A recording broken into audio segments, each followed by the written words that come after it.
안녕하세요. 감사하게도 천사 같은 아이들의 엄마로 살고 있는 60대 여자입니다.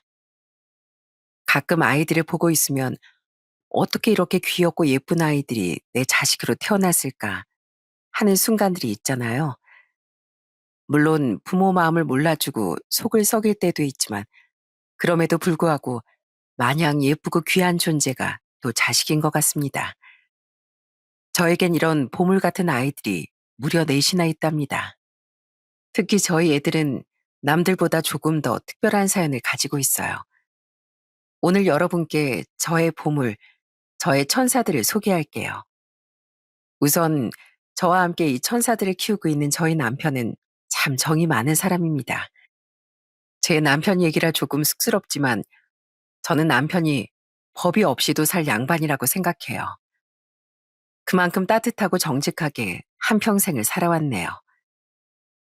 당신 저기 뒷집 할머니 소식 들었어? 하나 있던 아들이 지병으로 돌아가시고 들여다보는 사람도 없이 혼자 지내고 계시대. 에휴, 요즘 날도 추운데 혼자 계시다가 혹시 무슨 일 날까 걱정이야. 내가 가끔이라도 들여다봐야 되겠어. 사실 아무리 동네뿐이라도 사정이 딱하네 하고 그냥 넘어가기 쉬운데 남편은 꼭 뭐라도 하나 챙겨드리고 싶어 했습니다.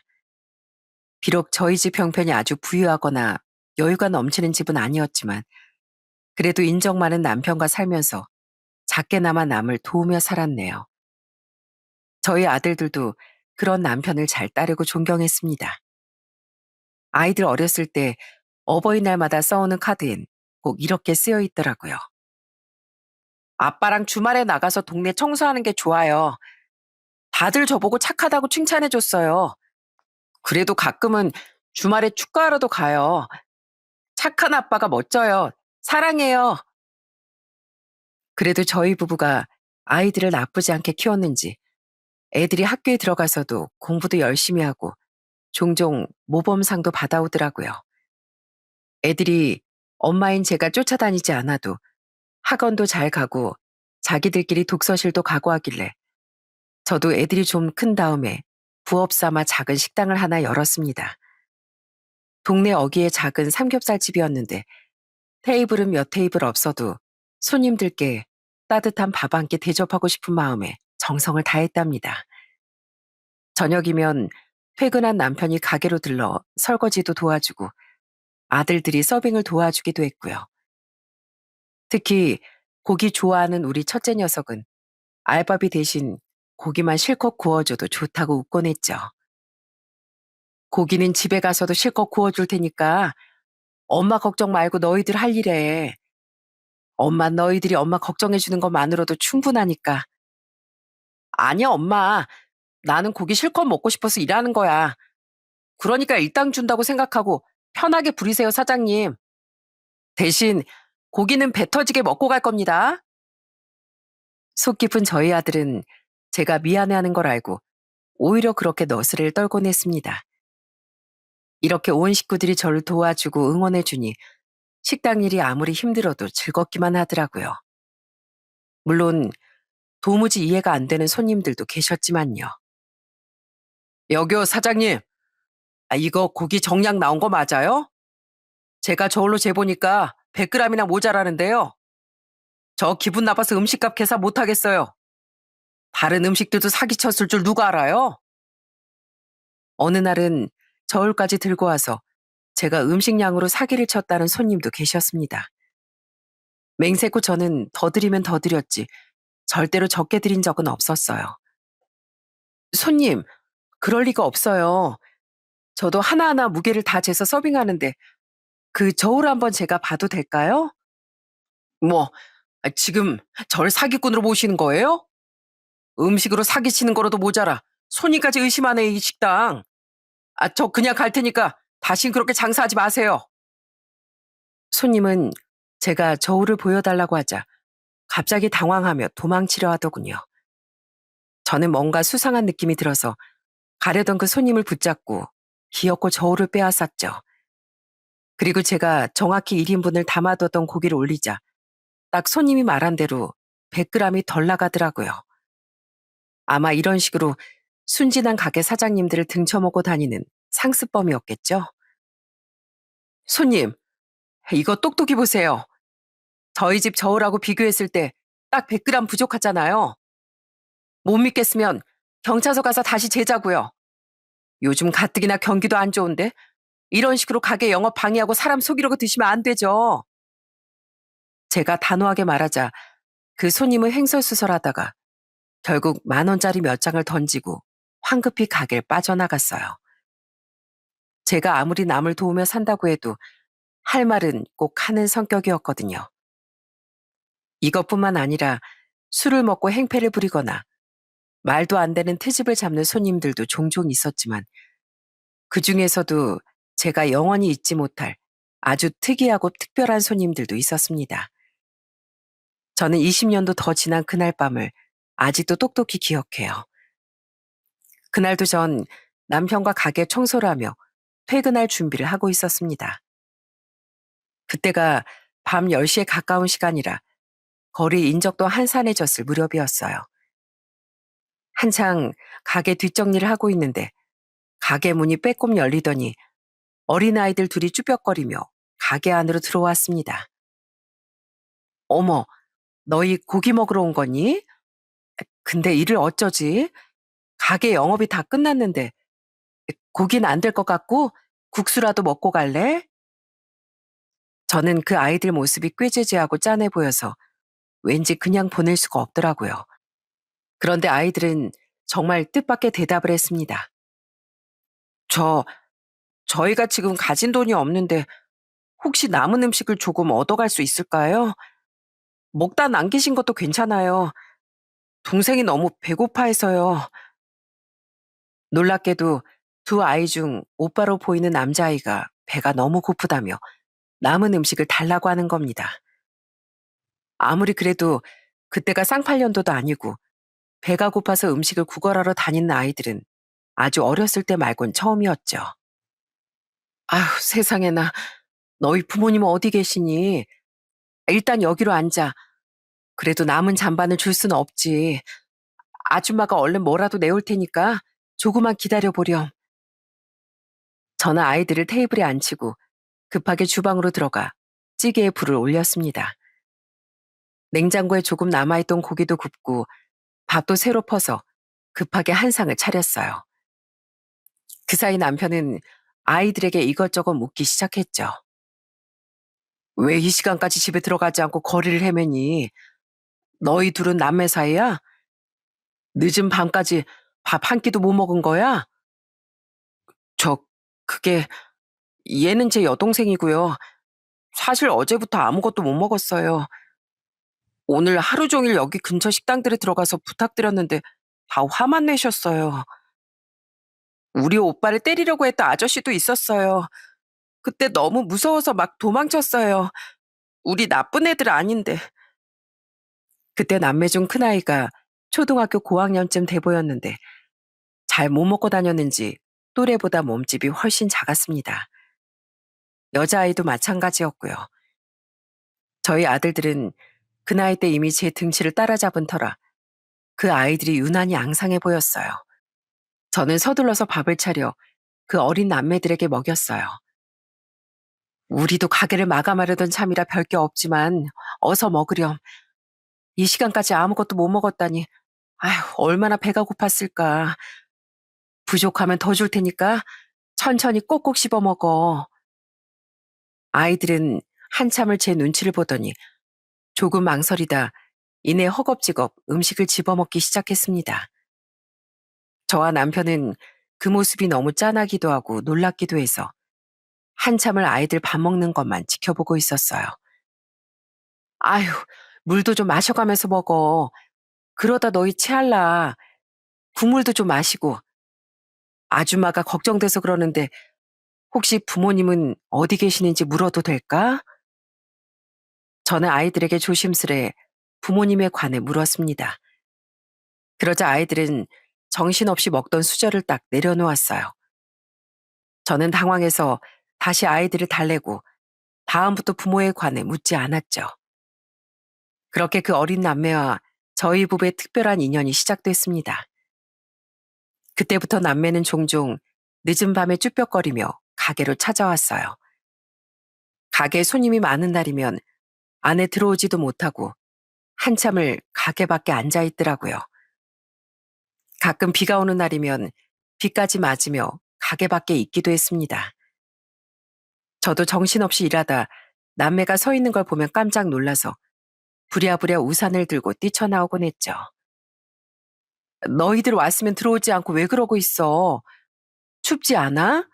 얼른 가게로 들어와. 아니에요. 가게 손님 많이 계시잖아요. 저희 보면 싫어하실 거예요. 저희 손님 가실 때까지 여기 있을게요. 죄송합니다.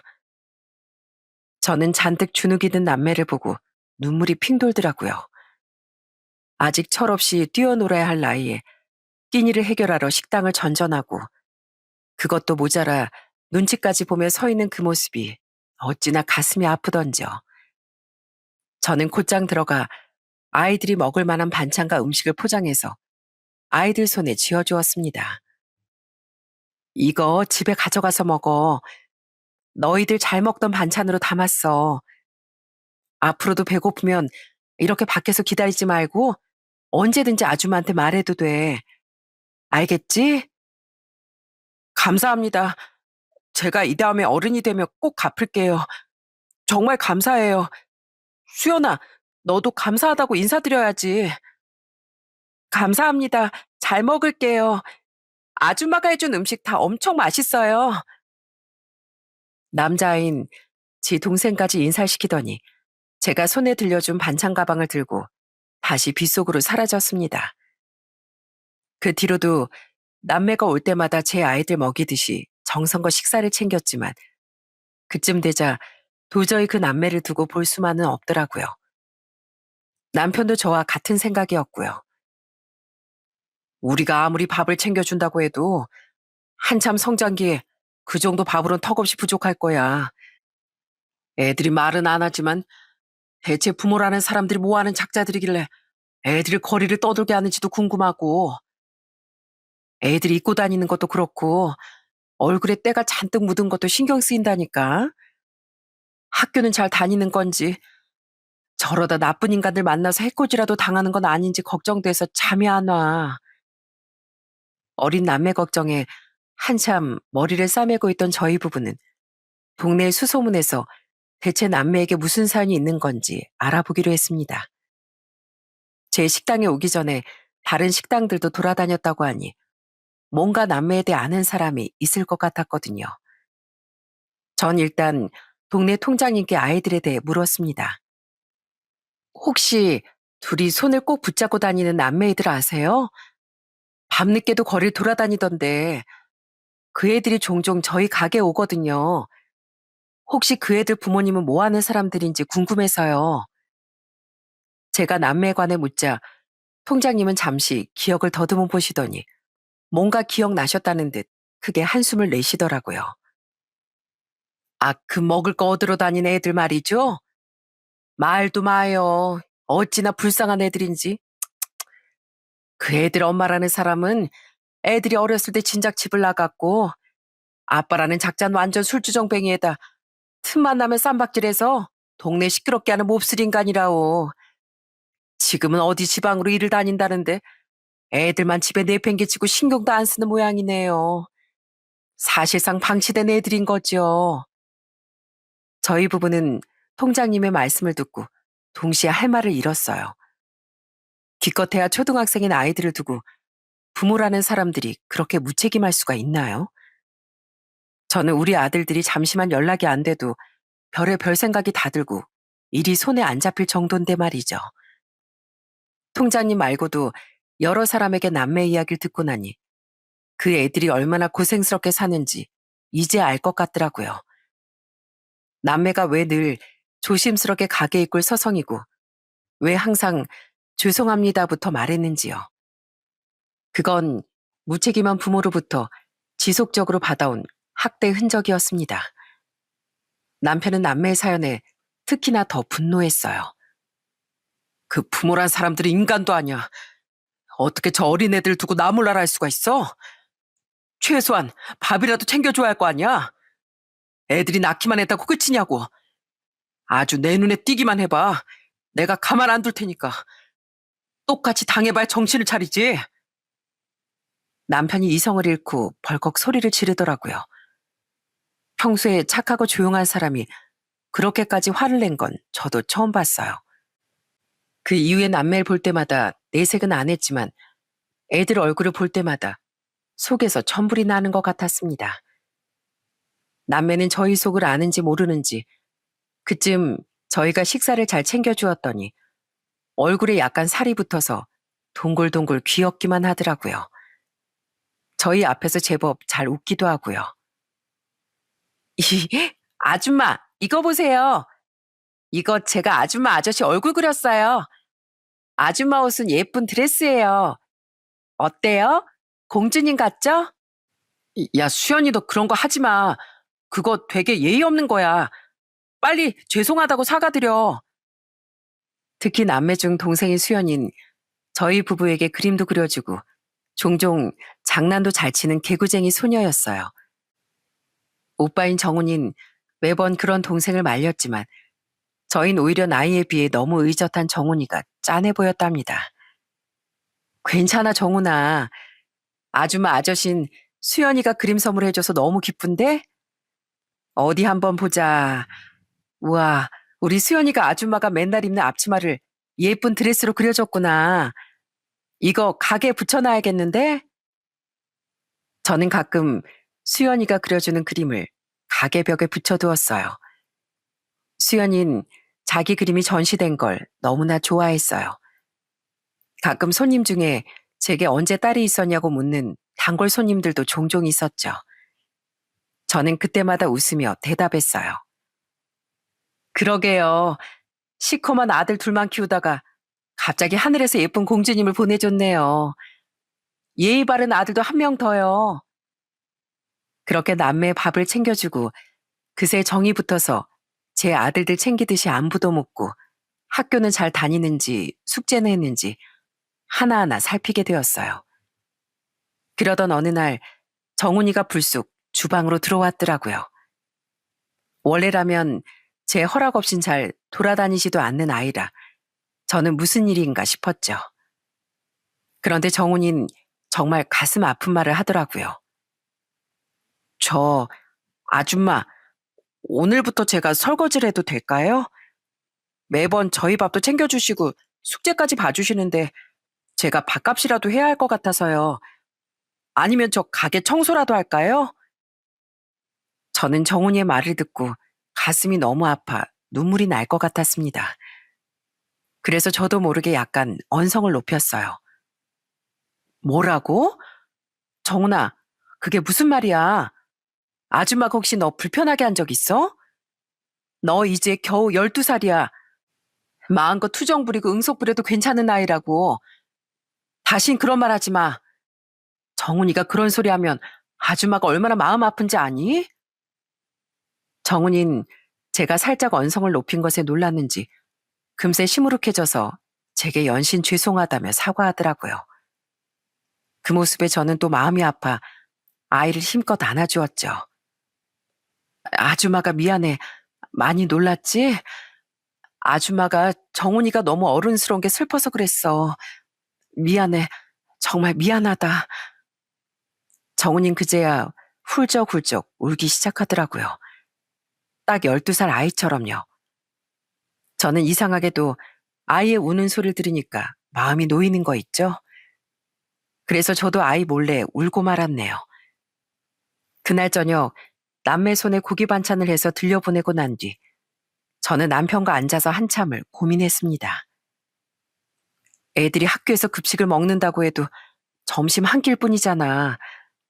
우리가 몇 끼니를 쫓아다니면서 챙겨줄 수도 없는 일이고 정훈인 좀 있으면 중학교 갈 나이인데 이대로 계속 밥만 챙겨줘도 괜찮을까?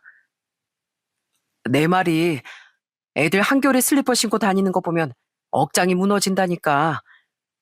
밥 말고도 뭔가 실질적인 도움을 줘야 할 것 같아.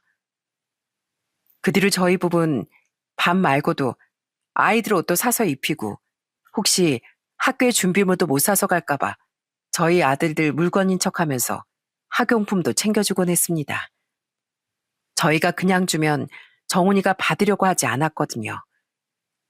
어르고 달래가며 입힌 옷이었지만 그래도 남매가 전보다 따뜻한 옷을 입고 다니는 걸 보니 마음이 조금은 놓였어요. 그러는 사이 수연인 애교가 더 많아졌죠. 가끔은 저에게 비밀 얘기도 해주고요. 아줌마, 있잖아요. 저 우리 반에 좋아하는 애가 있는데요. 그 애가 저 거지 같다고 놀려요. 세상에나 그 친구는 진짜 공주님을 못 알아보는 바보 왕자님이네. 수연이 신데렐라 이야기 알지? 사람들이 신데렐라를 부엌대기인 줄 알았지만 사실은 마음씨 고운 진짜 공주였잖아. 우리 수연이처럼 예쁜 공주님을 못 알아보다니 그 친구 눈이 형편없다. 그지? 수연인 제가 위로해주자 그제야 평소처럼 귀엽게 웃어 보였어요. 수연아, 아줌마가 부탁하고 싶은 게 있는데 들어줄래? 아무리 생각해도 너희가 밤늦은 시간에 아줌마 가게로 오는 게 걱정돼서 말이야. 차라리 아줌마 아저씨가 너희들 집으로 가는 건 안 될까? 정훈이 수연이 좋아하는 반찬 이만큼 들고 말이야. 하지만 제 말을 듣곤 수연인 이내 얼굴이 무척 어두워지더군요. 그리곤 울먹거리며 말했어요.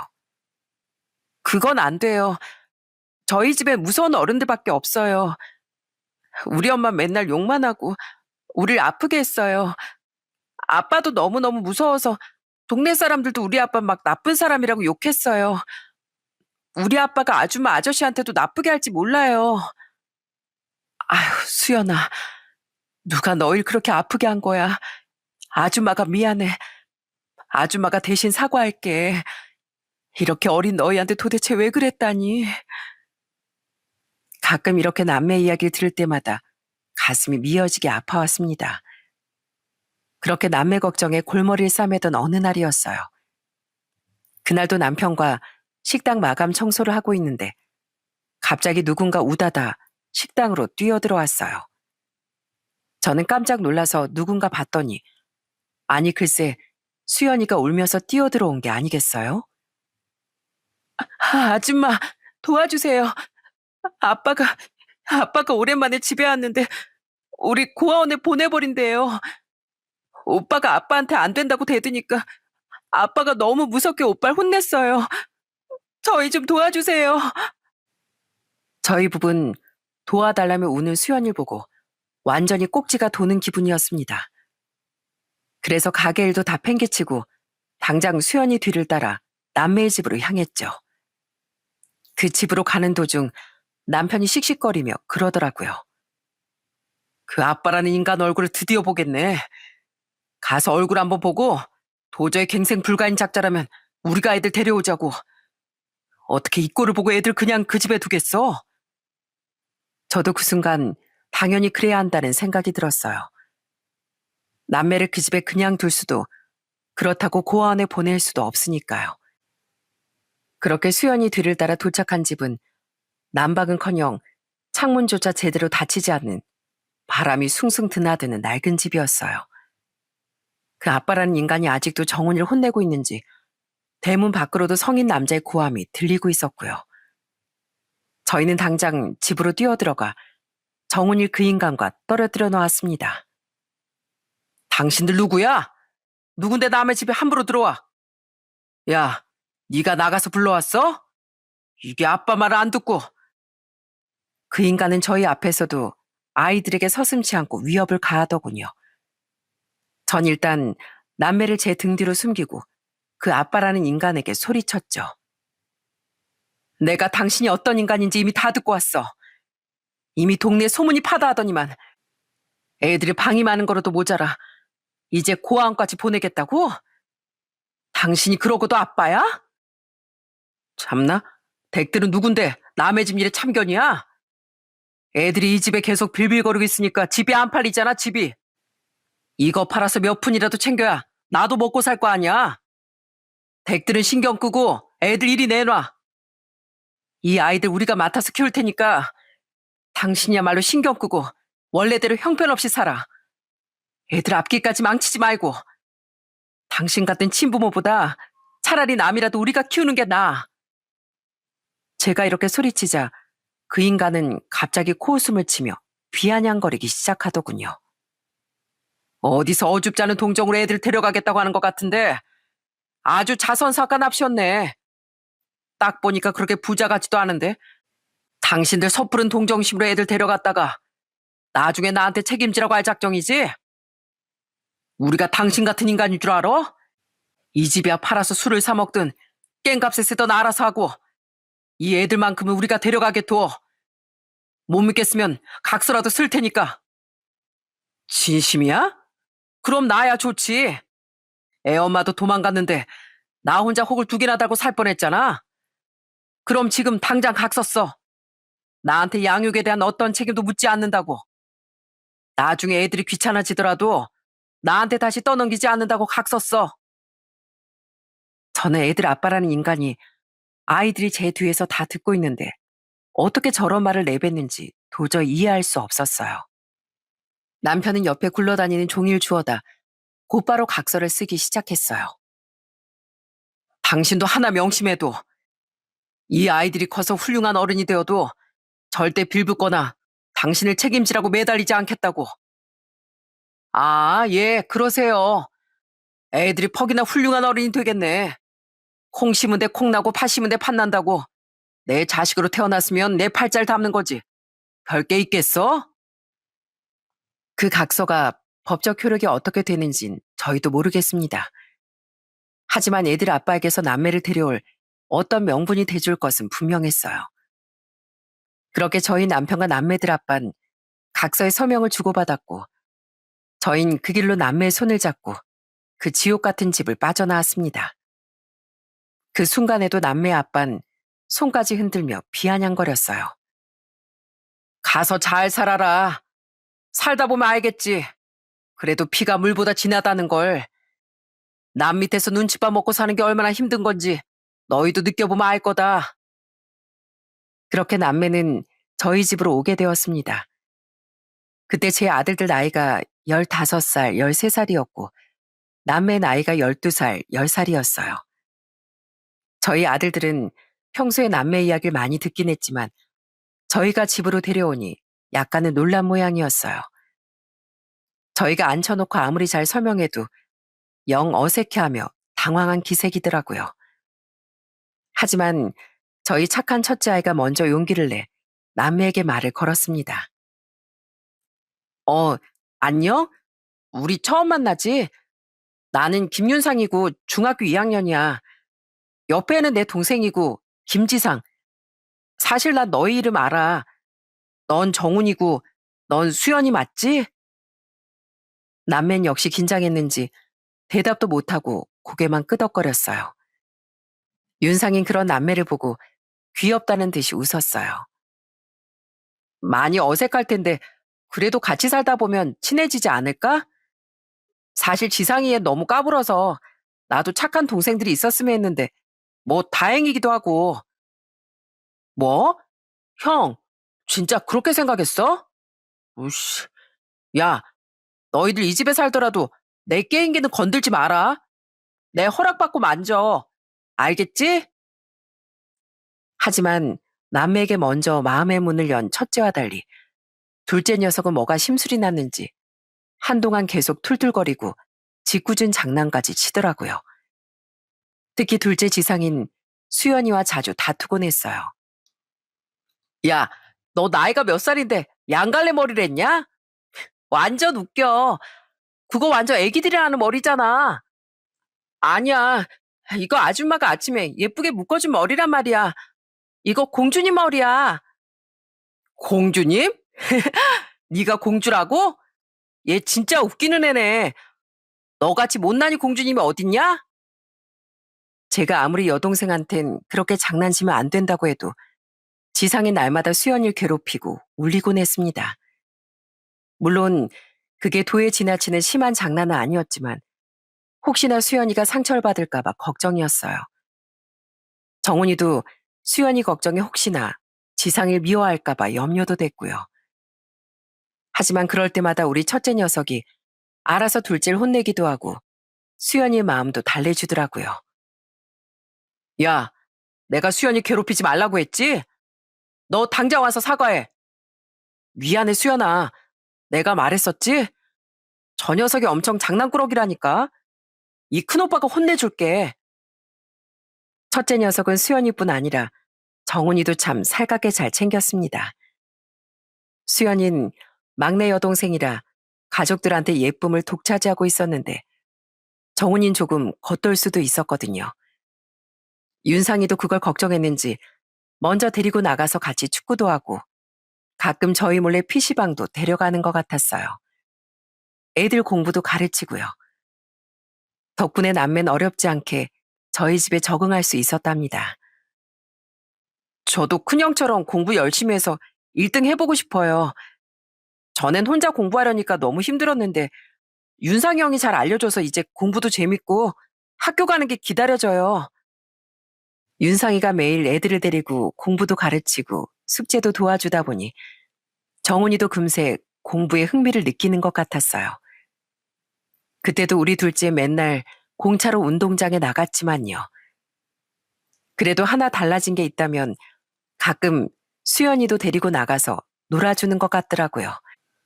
저희 부부 참 복받은 부모죠. 그렇게 정신없지만 행복하게 아이 넷을 기르다 보니 정말 감동스러운 선물도 받았답니다. 저희 막둥이 딸 수연이가 중학생이 됐을 무렵 저한테 조심스럽게 다가오더니 엄마 하고 부르는 게 아니겠어요?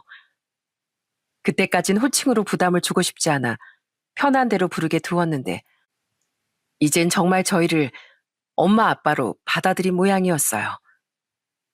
수연아, 다시 말해줄래? 뭐라고?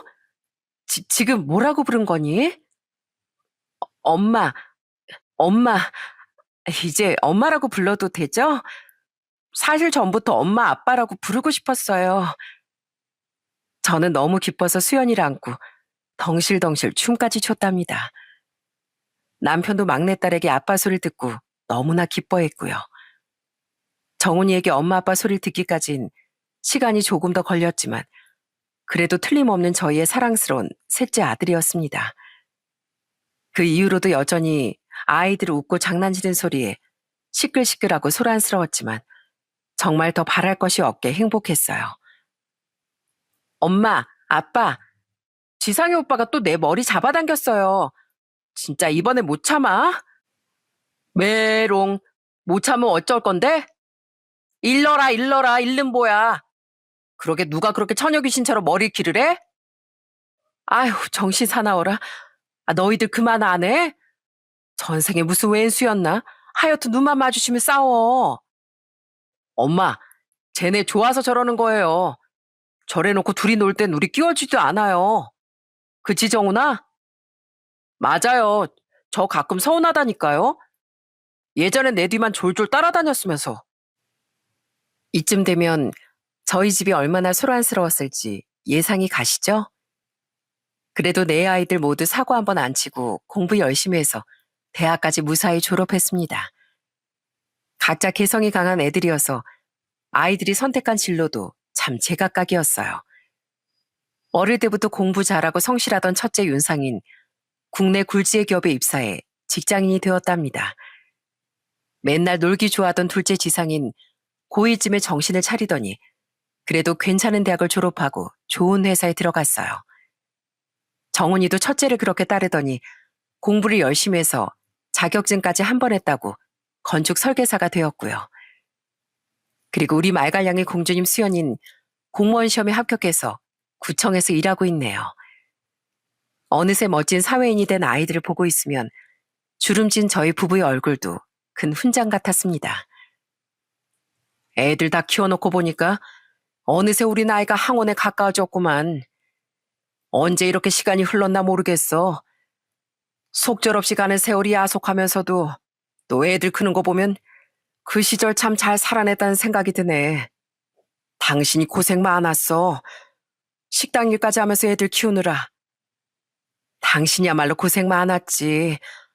회사 일 하랴, 끝나면 식당 일 도와주랴, 주말마다 애들 데리고 놀아주랴. 그래도 우리 잘 해낸 거 맞겠지?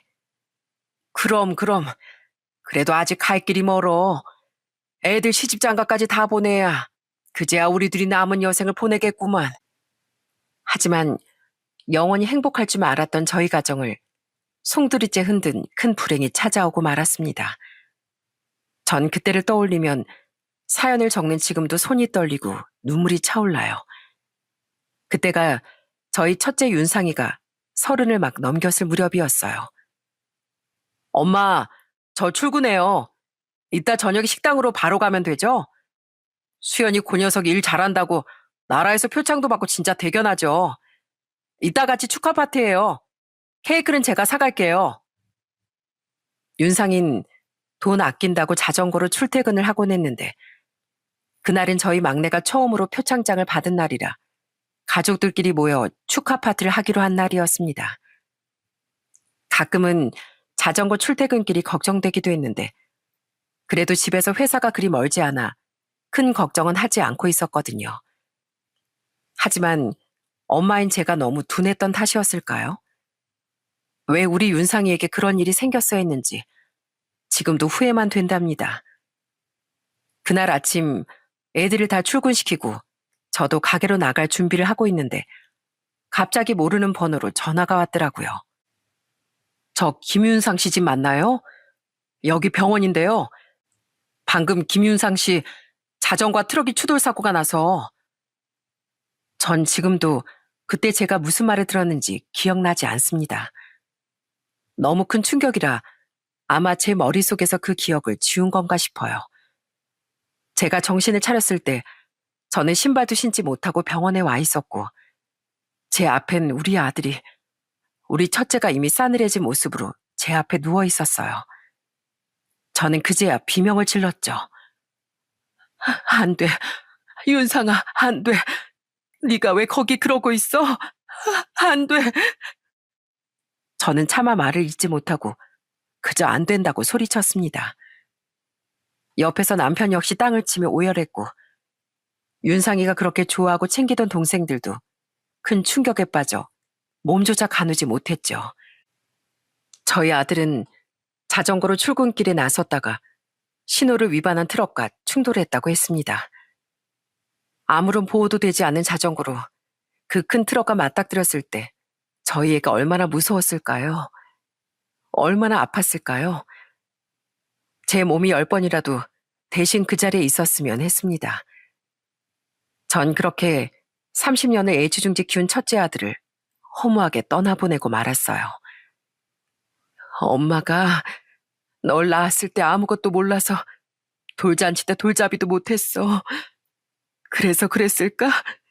명주실이라도 한 탈에 뒀어야 했나? 그러면 우리 아들이 오래오래 살았을 텐데. 다 엄마 잘못이야. 내 아들, 내 첫째 아이. 엄마가 미안해. 다음 생엔 엄마 목숨까지 다 가져가렴. 그래서 이 엄마보다 오래오래 살아. 혹시 착하기만 했던 우리 첫째가 살면서 제가 저지른 잘못을 다 짊어지고 갔나 싶어 저는 한동안 죄인이 된 것 같더라고요. 남편도 건강을 해칠 만큼 괴로워하고 술도 많이 마셨고요. 남은 세 아이들도 모두 힘들어했지만 그래도 계속 저희 부부를 위로하고 어떻게든 다시 힘을 주려고 참 애를 썼어요. 특히 저희 수연인 직장 일들로 바쁠 텐데 날마다 휴가까지 쓰며 저희 식사를 챙기고 혹시 어디 아픈 데는 없는지 살폈습니다. 엄마, 저 아직도 우리 집에 처음 왔을 때 큰오빠가 웃어주던 게 생각나요. 그때 큰오빠 정말 천사 같았거든요. 너무 속상하지만 누가 그러더라고요. 곁을 떠난 어떤 이가 계속 우리 마음속에 살고 있다면 그건 헤어진 게 아니래요. 오히려 영원히 헤어지지 않고 함께하는 거래요. 큰오빠는 영원히 우리 곁에 있고 우리 마음에 살고 있을 거예요. 정말 그럴까? 윤상이가 우리 가족을 떠난 게 아니고 여전히 함께인 게 맞을까? 난 아직 그 애가 너무 그립고 얼굴 한 번이라도 만지고 싶고 목소리가 너무 듣고 싶은데. 수연인 여전히 울고 있는 절 꼭 껴안아 주었습니다. 그 옛날 제가 그랬던 것처럼요. 저도 큰오빠가 너무 보고 싶어요. 우리 충분히 그리워해요. 그리고 계속 오빠를 기억해요. 그러면 계속 함께 할 수 있을 거예요. 오래전 추운 겨울 배고픔에 떨던 아이들이 어느새 이렇게 훌쩍 자라 이젠 저희 부부를 다시 살게 했습니다. 그렇게 아이들 덕분에 간신히 버티며 하루하루를 이어가고 있었죠. 그러다 별로 기쁘지도 않은 제 생일이 되었어요. 윤상이가 떠난 지도 꽤 시간이 흘렀지만 도저히 파티를 하며 기뻐하고 싶은 생각도 없었답니다. 그렇게 생일 같지도 않은 생일을 보내고 있는데 오후쯤에 정훈이에게 전화가 왔더라고요. 엄마, 뭐 하고 계세요? 점심은 드셨어요? 혹시 괜찮으시면 아빠랑 같이 나오실래요? 그래도 오늘 생신이신데 저녁은 맛있는 거 먹어야죠. 저녁? 아유, 글쎄 난 생각이 없네. 집에 있는 거 대충 먹어도 되고. 아니에요. 그러지 말고 꼭 나오세요. 문자로 주소 넣어드릴 테니까 시간 맞춰서 꼭 나오셔야 돼요. 꼭이요. 그러더니 정훈이는 웬 주소 하나를 보내왔더라고요. 저는 그래도 제 생일이라고 기분 전환을 시켜주고 싶나 해서 역시나 기운 없이 집에 있는 남편을 재촉해 약속 장소로 나섰어요. 주소대로 도착해보니 어떤 카페더라고요. 이 시간에 커피 마시자는 것도 아닐 테고 저흰 궁금증을 가지고 카페로 들어섰습니다. 그리고 카페 안 풍경을 보고 너무나 깜짝 놀라고 말았어요. 엄마, 아빠 오셨어요? 짜잔! 저희가 준비한 서프라이즈 선물이에요. 엄마 손재주 없는 우리 셋이 준비하느라 혼났어요. 특히 수연이 완전 똥손이라니까요. 정훈이 아니었으면 이걸 다 어떻게 했을지. 아유. 아이들이 준비했다는 선물은 바로 저희의 지난 시간과 추억이 고스란히 담긴 사진들이었어요. 작은 카페 여기저기엔 아이들 어렸을 때 사진과 젊었던 저희 모습이 전시되어 있었어요. 이 많은 사진들을 어디서 찾았나 싶었죠. 이리 와서 자세히 보세요. 여기 안겨있는 아이 큰형 맞죠? 와, 우리 엄마 얼굴 봐. 지금 나보다 더 젊어 보이네. 큰형은 왜 이렇게 통통해요? 무서워서 혼났겠다. 네 형이 밥을 얼마나 잘 먹었는데 이 돈 나기 전에 엄마 아빠 밥까지 뺏어 먹으려 했다니까. 사진 속의 아이들과 특히 우리 윤상인 정말 작은 아기였더라고요. 그땐 동생들보다 큰 아이라고 생각했는데 우리 첫째도 아장아장 걷던 작은 아기였네요. 사진을 쭉 둘러보니 축구하다 넘어져서 코피를 흘리면서도 짓궂게 웃고 있는 우리 지상이 사진, 제가 사준 공주님 드레스를 입고 있는 수연이 사진, 처음으로 반에서 1등을 하고 모범상을 받던 정훈이 사진도 걸려 있더라고요. 우리 6식구가 처음으로 다 같이 여행 가서 찍은 사진도 있었고요. 언제 이런 걸 다 준비했어. 정말 고맙다. 나한텐 평생 잊지 못할 최고의 선물이야. 우리 가족 모두가 세상에서 제일 소중한 선물이에요. 그러니까 앞으로도 좋은 추억 많이 만들어가요. 저희 5식구, 그리고 제 마음속에 영원히 살아갈 윤상이까지 모든 식구가 서로 부둥켜 안고 고맙다고, 그리고 사랑한다고 서로에게 그렇게 진심을 전했습니다. 이게 다 저희 아이들이 제게 준 너무나 큰 선물이죠. 아이들의 진심 어린 위로 덕분에 그래도 저희 부부는 자리에서 털고 일어나 다시 식당 일을 시작했습니다. 하지만 뜻하지 않게도 저희가 오래도록 자리 잡았던 식당 건물이 재개발로 허물어지게 되었고 정훈이와 수연이를 처음 만난 추억이 가득한 식당을 내놓게 되었어요. 25년의 추억이 한순간에 허물어지는 게 너무나 아쉬웠지만 저희로선 막을 방법이 없더라고요. 그렇게 가게를 정리하고 1년쯤 흘렀을 겁니다. 그날도 남편과 따분한 시간을 보내고 있는데 다시 정훈이에게 전화가 걸려왔더라고요. 엄마, 지금 아빠랑 같이 계시죠? 그치. 퇴근했어? 집으로 바로 오지 않고 무슨 일로 전화야? 그러면 제가 집으로 모시러 갈게요. 나갈 준비만 하고 계세요. 정훈이는 또다시 저희를 데리고 어디론가 깜짝 외출을 준비하고 있었습니다. 정훈이는 참 모범생 같으면서도 가끔 이렇게 엉뚱한 구석이 있다니까요. 저희 부부는 역시 또 영문도 모른 채 정훈이가 가자는 대로 어디론가 향했고요. 이번에 도착한 곳은 집에서 그리 멀지 않은 상가였어요. 여긴 또 어디야? 아, 여긴 빈 상가잖니? 너 무슨 엉뚱한 일을 벌인 거야? 뭔지 예상이 가세요? 짜잔! 이거 받으세요. 정훈인 그러더니 제 손에 어떤 열쇠 꾸러미 하나를 올려두었습니다. 이게 무슨 열쇠야? 여기는 바로 두 분이 제2의 인생을 꾸려가실 새로운 가게입니다. 제가 마음 같아선 가게를 사버리고 싶었지만 아직 능력이 조금 모자라서 월세로 얻었어요. 그래도 꽤 괜찮지 않나요? 제가 인테리어도 싹 다 했는데. 사실 엄마 아빠 계속 식당 운영하고 싶어 하셨잖아요. 작지만 제가 준비한 선물이에요. 부디 기쁘게 받아주세요. 놀랍게도 정훈인 저희 부부가 식당 일을 관둔 걸 아쉬워하는 걸 알고 사비를 털어 가게를 얻은 것이었습니다. 저는 주책맞게 그 소리를 듣자마자 눈물이 나더라고요. 정훈아, 세상에나 돈도 많이 들었을 텐데 어떻게 이런 생각을 했어? 기특한 녀석, 기특한 내 아들. 저는 정훈이의 머리를 장난스럽게 쓰다듬었습니다. 그러자 정훈이가 씩 웃는데 꼭 어릴 때 보던 그 얼굴 그대로였어요.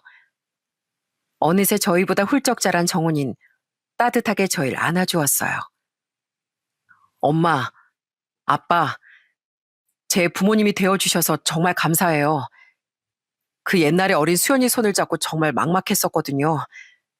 그때 어두운 거리에 아직 불을 밝힌 그 식당이 정말 유일한 희망이었어요. 그때 저희를 버리지 않고 지금까지 살게 해주셔서 감사해요. 저희는 온몸으로 정훈이의 진심을 느꼈습니다.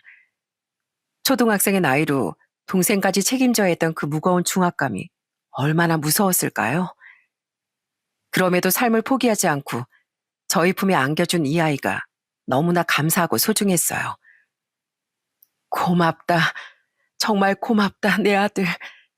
그리고 내 딸, 이 엄마 품에 와줘서 고마워. 너희 내 인생 최고의 선물이야. 저희 부부는 또 한 번 아이들 덕분에 어려움을 극복하고 다시 우뚝 일어설 수 있었답니다. 그렇게 정훈이 덕분에 다시 가게를 운영할 힘을 얻고 열심히 오픈 준비를 하고 있던 어느 날이었어요. 부디 더는 깜짝 놀랄 만한 일이 일어나질 않길 바라고 있었는데 세상에 또 한 번 입이 떡 벌어질 일이 생긴 거 있죠? 이래서 가지 많은 나무에 바람 잘 날 없다고 하나 봐요. 어느 날부터 저희 딸이 외출이 잦아지고 부쩍 숨기는 게 많아진 느낌이었어요. 그건 틀림없이 남자친구가 생긴 것 같았죠. 그래서 전 남편에게 슬쩍 물었죠. 여보, 우리 수연이 남자친구 생긴 것 같지 않아? 요즘 부쩍 약속이 많아진 것 같은데.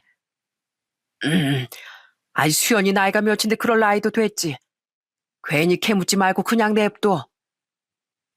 예상 밖에도 남편은 수연이를 그냥 두라고 도리어 절 나무라더군요. 평소에 워낙 짧아 보인 남편이었기에 저보다 더 궁금해할 줄 알았는데 이상하게 뭔가 꿍꿍이가 있는 것 같더라고요. 그리고 그로부터 얼마 지나지 않아 저는 모든 진실을 알게 되었답니다. 그날 이상하게 수연이가 쭈뼛거리며 저에게 할 말이 있다고 분위기를 잡더라고요. 엄마, 아빠, 사실 저 말씀드릴 게 있어요. 너무 화내지 않으셨으면 좋겠어요. 절대로 두 분을 속이려고 한 거 아니었어요. 그게 말이죠, 사실. 아, 대체 무슨 일인데 그래. 엄마가 절대 화 안 낼게. 아, 그러니까 어서 말해봐. 너 혹시 직장에 무슨 일 있는 거야? 아니요, 그게 아니고요. 저 사실 만나는 사람이 있는데요. 근데 그게 수연이 기특하게도 먼저 남자친구 이야기를 해주려던 모양이었어요. 저는 그게 누굴까 뒷말을 기다리고 있었는데 갑자기 문이 벌컥 열리더니 지상이가 들어왔어요. 지상인 갑자기 저희 앞에 무릎을 꿇고 고개까지 숙여 용서를 구했습니다. 엄마, 아빠, 정말 죄송해요. 사실 저 수연이랑 만나고 있어요. 미리 말씀 못 드려서 죄송해요. 뭐? 아니, 그게 무슨 소리야? 둘이 만난다니? 둘은 원래도 한 집에 사는데 뭘 만나? 전 처음엔 둘이 대체 무슨 말을 하는 건지 이해하지 못했습니다. 하지만 잠깐 생각을 달리 해보니 세상에 둘이 사귀고 있다는 말이었어요. 저는 너무 놀라 벌어진 입을 다물지 못했습니다. 그런데 이상하게도 옆에 있던 남편이 담담해 보이더라고요. 당신은 놀랍지 않어? 지금 둘이 사귄다잖아. 지상이랑 수연이가. 당신은 참 눈치도 없어. 난 진작 알고 있었다고. 둘이 오죽 티를 내야 말이지. 수연이가 맨날 놀러 다니는 것도 지상이랑 놀러 다니는 거 당신은 몰랐지? 세상에 알고 보니 저만 쏙 빼고 온 식구가 이 사실을 알고 있던 모양이었어요. 저는 황당하기도 하고 이걸 어찌하나 싶어 헛웃음이 다 나오더라고요. 엄마, 혼내려면 절 혼내세요. 수연이는 아무 잘못 없어요. 그래도 저희 못 헤어져요. 저희 결혼할 거예요. 어렸을 때부터 그렇게 티격태격 하더니 어느새 둘이 다른 마음이 생긴 모양이었습니다. 저는 슬쩍 화가 나기도 하고 뭐라 해야 할지 할 말을 찾지 못했지만 그래도 어쩌겠습니까? 둘이 사랑하고 있다는데 그저 받아들여야죠. 수연이에게 전 이제 엄마이자 시어머니가 되었네요. 둘이 법적으로는 아무 문제 없다지만 그래도 혹시 나쁜 이야기를 들을까봐 걱정하기도 했어요. 하지만 다행히 친척들이나 가까운 사람들은 둘이 그렇게 붙어 다니더니 그럴 줄 알았다고 놀리면서도 축하를 해주었답니다. 지상이와 수연이가 결혼하던 날 저희 부부에게 읽어주었던 편지가 정말 눈물 쏙 빠지게 감동적이었어요. 사랑하는 두 분께 이젠 시어머니, 시아버지라는 새로운 이름이 생겼지만 두 분은 언제나 영원히 저를 살게 해주신 은인이세요. 정말로 진심으로 존경하고 사랑합니다. 저희도 두 분을 닮아 앞으로 날 저희 아이들에게도 한없이 따뜻하고 존경스러운 부모가 될게요. 두 분의 아들, 딸이어서 너무나 행복한 지상, 수연이 올림. 생각해보니 아이들에게 늘 이렇게나 전 큰 선물을 받는 것 같습니다. 지금은 수연이가 예쁜 딸 하나를 낳고 지상이와 열심히 살아가고 있어요. 둘이 초보 엄마 아빠라 옆에서 챙겨줘야 할 것도 많지만 그 모습을 보는 것만으로도 참 흐뭇하네요. 정훈이도 둘 결혼식 때 그렇게 많이 울더니 요즘은 만나는 여자친구가 있는 모양입니다. 곧 있으면 또 집에 경사스러운 소식이 있겠죠? 우리 정훈이가 조카를 얼마나 예뻐하던지 그애도 좋은 아빠가 될 것 같아요. 이하나, 삼촌이 노래 부르는 거 잘 들어봐. 아빠, 힘내세요. 우리가 있잖아요. 엄마, 힘내세요. 우리가 있어요. 자, 삼촌처럼 해봐. 지금 걔가 몇 살인데 벌써 노래를 불러. 이하나, 차라리 아빠가 부를게, 아빠가. 아빠, 힘내세요. 우리가 있잖아요. 어때? 이제 다 큰 애들이 아직도 이렇게 애교가 많다니까요. 저희는 오늘도 열심히 아이들 키우며 주어진 모든 것에 감사하면서 살겠습니다. 지금까지 들어주신 여러분 모두 감사합니다.